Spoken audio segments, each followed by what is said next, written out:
Guys, দেখো এই বৃষ্টির ভিতরেও আমি গাছ লাগাতে চলে এসেছি। আমার মতন যারা যারা কলকাতার বাইরে থাকে তারাই বুঝবে এইসব গাছের মর্ম।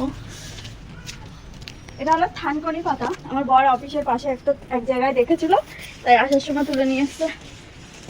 শুধু শিকড় নিয়ে এসছে। দেখো, ওকে আমি গাছ শুদ্ধ শিকড় আনতে বলেছি বলে শিকড় যতটা পেরেছে ততটা তুলে নিয়ে এসছে। এখন আমি লাগাবো এটা। বন্ধ করো না, ভিজে যাচ্ছি বাবা, সামনে আসো, ভিজে যাচ্ছি না। কটা শিকড় নিয়ে এসছে, এখন আমি এগুলোকে পুঁতবো বা গাড়বো।